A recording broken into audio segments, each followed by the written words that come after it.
రైతులకి నమస్కారం అండి. చాలామందికి అడుగుతున్న ప్రశ్న వచ్చేసి అంతర్జిల్లా బదిలీలో జనరల్ ట్రాన్స్ఫర్కి అవకాశం ఉంటుందా అని అడుగుతున్నారు. అలాంటి అవకాశం అయితే ఇవ్వలేరు, ఇప్పటికి కాదు ఎప్పటికీ ఇవ్వలేరు.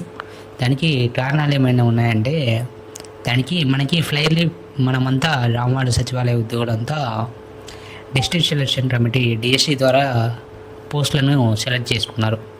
అంటే మన యూనిట్ వచ్చేసి జిల్లా యూనిట్, పాత 13 జిల్లాల యూనిట్ ప్రకారమే మనం ఉద్యోగులుగా తీసుకున్నారనమాట.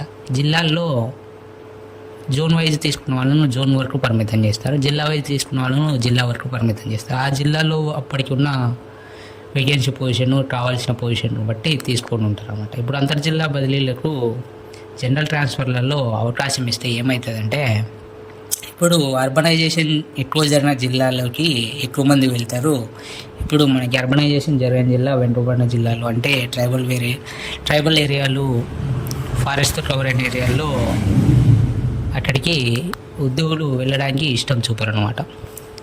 ఇష్టం చూపరంటే అక్కడ పిల్లల చదువులు కానీ, పెద్దవాళ్ళకి హాస్టల్ వసతులు, పెద్దవాళ్ళకి హాస్పిటల్ వసతులు కానీ ఇవన్నీ ఉండకపోవడం వల్ల అక్కడ అడ్మినిస్ట్రేషన్కి అక్కడ ఎవరు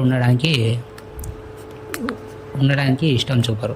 అందరూ అర్బనైజేషన్ జరిగిన విశాఖపట్నము, విజయవాడ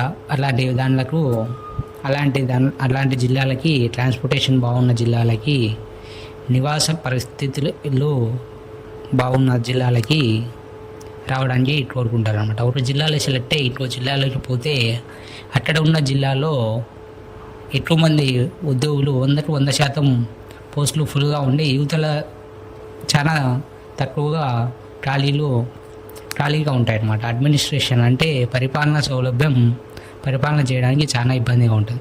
ఇంకోటి వచ్చేసి నిరుద్యోగ యువత ఈ జిల్లాలో కొత్త పోస్టులు ఇవ్వడానికి నిరుద్యోగులకి ఖాళీలు ఉండవు, అవతల జిల్లాలో ఎక్కువ అవుతాయి అన్నమాట. అందుకే క్యాడర్ స్ట్రెంత్లో మనకి జిల్లాకి ఎన్ని పోస్టులు సెలెక్ట్ అయినాయో ఆ పోస్టులకు తగ్గట్టు మనకి అంతర్జిల్లా బదిలీలు చేపడుతూ ఉంటారు. ఇప్పుడు ఒక జిల్లా నుంచి ఒక జిల్లాకి మ్యూచువల్ ట్రాన్స్ఫర్ అవకాశం ఉంటే అది రేర్ కేసుల్లో అవకాశం ఇస్తూ ఉంటారు. అంటే మ్యూచువల్కి సపరేట్ జీవో తెచ్చుకోవాల్సి ఉంటుంది అన్నమాట, ఇద్దరు ఉద్యోగులు వెళ్ళి. కాకపోతే మనకి పోయినసారి మ్యూచువల్కి అవకాశం ఇచ్చినారు. పోయినసారి ట్రాన్స్ఫర్లలో మ్యూచువల్ అయితే జరిగినాయి. స్పౌస్ అనేది కుటుంబ వ్యవస్థతో అంతరాయం కలుగుతుంది కాబట్టి స్పౌస్ కింద ఇక్కడ పోస్టులు ఖాళీగా ఉంటాయి. అంటే ఇప్పుడు మనకి సంబంధించిన పోస్ట్ ఈ జిల్లాలో చనిపోవడం కానీ, రిక్రూట్మెంట్ నుంచి రిజైన్ చేయడం కానీ అట్లా చేసింటే ఆ పోస్ట్ ఖాళీగా ఉంటుంది కాబట్టి క్యాడర్కి ఇబ్బంది రాదు. క్యాడర్ 1000 పోస్టులు మంజూరు అంటే 1000 పోస్టులే ఉంటారు. వాళ్ళని తెచ్చి ఆ 1000 పోస్టులలో ఖాళీ ఉన్నదానికి పంపిస్తూ ఉంటారు. అంటే కుటుంబ వ్యవస్థకు స్పౌస్ కేటగిరీలో ఇబ్బంది వస్తుంది కాబట్టి దానికి చట్టం ద్వారా వెసులుబాటు తీసుకొని వచ్చినారు. ఇంకా అంతేగాని ఇప్పుడు జనరల్ ట్రాన్స్ఫర్గా అంటే ఆ జిల్లా నుంచి జిల్లా జనరల్గా ఇస్తే ఆ జిల్లాలో ఉద్యోగుల సంఖ్య తగ్గిపోయి ఒక జిల్లాలో ఎక్కువవుతుంది, ఇన్బ్యాలెన్స్ అవుతుంది అన్నమాట. అందుకోసమై అలాంటి అవకాశము ఎప్పటికీ ఇవ్వరు. అలాంటి అవకాశం అయితే మ్యూచువల్ ఉంటే చూసి పెట్టుకోండి. ఏదైనా అవకాశం ఉంటే మీకోసం ప్రత్యేక జీవో తీసుకోవచ్చు.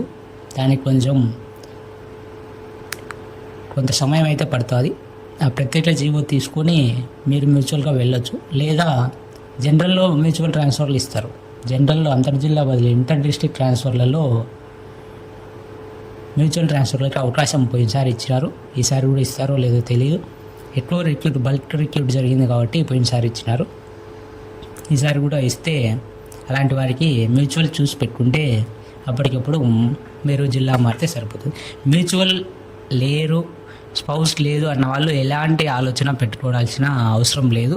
అంతర్జిల్లా బదిలీలో జనరల్ ట్రాన్స్ఫర్లకు చట్టరీత్యా కూడా అవకాశం లేదు కాబట్టి ఏ ప్రభుత్వం వచ్చినా ఎలాంటి పరిస్థితుల్లో కూడా ఇచ్చే అవకాశం అయితే 100% లేదు. ఇచ్చినా కూడా ఆ జిల్లాలో న్యాయపరమైన సమస్యలు వస్తాయి కాబట్టి ఇవ్వడానికి ఎట్టి పరిస్థితుల్లోనూ అవకాశం లేదు.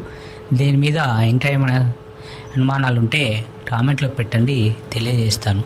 థ్యాంక్ యూ అండి అందరికీ.